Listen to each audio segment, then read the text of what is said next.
Monday morning is too late to plan your week. If you wait until your alarm goes off on Monday to figure out what you're doing, you've already lost. If you want to dominate the next 7 days, the battle is won on Sunday. Come with me through my Sunday reset routine, the exact system of cleaning, planning, and prepping that saves me 10 hours of stress during the week and makes Monday my favorite day. Welcome back to Take and Grow. Let's talk about the Sunday scaries. You know the feeling. It hits around 4 p.m. on Sunday.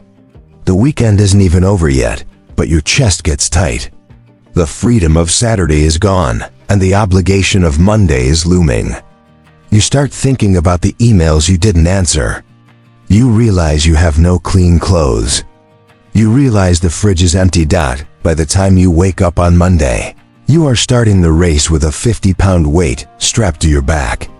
You are reactive, stressed, and disorganized. The root cause of this isn't just hating your job. It is decision fatigue. Your brain has a finite amount of decision-making energy each day. If you have to wake up on Monday and decide, what should I wear? What should I eat for breakfast? Where are my keys? What is my first task at work? You have burned 20% of your brain power before you've even sat at your desk. You are setting yourself up for brain fog. I used to live like that. I was a chaotic mess. But then I realized Sunday is not the end of the weekend. It is the launch pad for the week. By dedicating just 2 to 3 hours on Sunday to a specific protocol, what I call the Sunday reset, you can automate your success for the rest of the week. You are essentially doing favors for your future self. Here is the 4-phase reset routine that changed my life. Phase 1 is the physical reset. There is a direct correlation between your environment and your cortisol levels. If your house is chaotic, your mind is chaotic. Visual clutter acts as a constant, low-grade stressor on your nervous system. Step 1. The Power Hour Clean. I don't deep clean the whole house. I don't scrub baseboards. I set a timer for 60 minutes and I focus on flow laundry. I wash all the clothes I need for the week. No hunting for socks on Wednesday morning. This is non-negotiable. Dishes. The sink must be empty. Waking up to dirty dishes on Monday morning is the fastest way to kill your morale. It signals I am behind. The surface sweep. I clear every flat surface. Kitchen counters, dining table, desk. I put things away, not just in piles. When I clear the surfaces, I clear my brain. Step 2. The digital declutter. While the laundry is running, I clear my digital space. Desktop 0.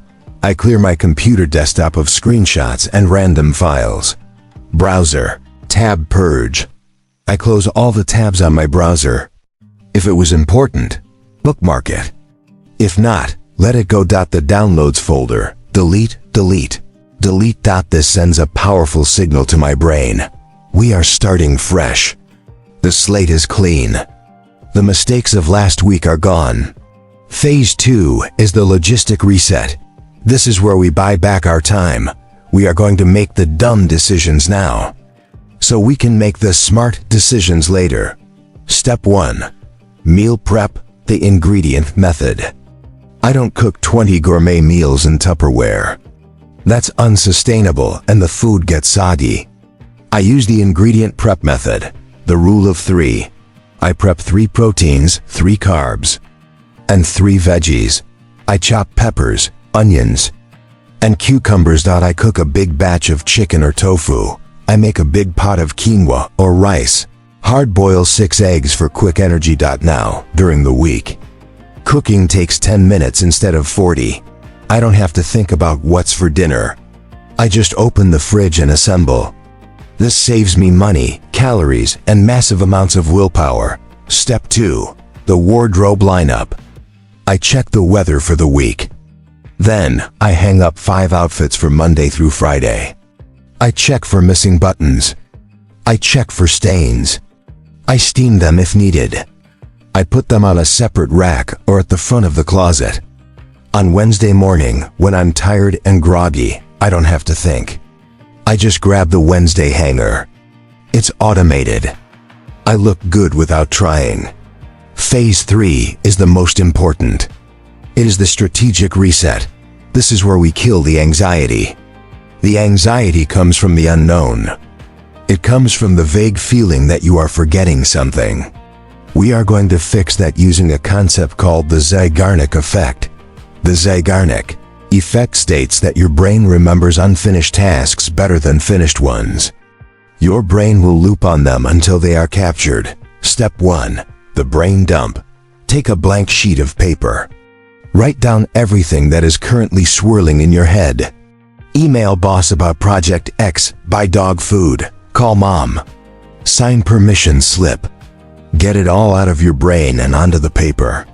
The moment you write it down, your brain stops looping on it because it knows it is safe. Step 2. The calendar. Audit. Look at your calendar for the next week. The hard landscape. Where are the meetings? Where are the appointments? The danger zones. Look for days with back-to-back meetings. Plan your easiest meals for those days. Plan your rest for those nights. The big 3. Look at your massive to-do list. Pick only 3 things that must happen this week to make it a success. Not 20 things. 3. Write them on a sticky note and put it on your computer monitor. Now you have clarity. You aren't just busy. You are effective. Once the work is done, usually by 4 p.m. or 5 p.m., I enter the golden hour. This is the boundary. This is where productivity Alara clocks out and human Alara clocks in. If you work right up until bedtime on Sunday, you will burn out. You need a buffer, the ritual, sensory shift.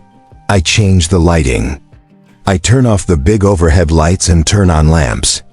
I light a candle. Scent is a powerful trigger. Physical shift. I take a long bath or a hot shower. I put on my most comfortable pajamas. This signals to my body, the work is done. You are safe. Input shift. No business books. No news.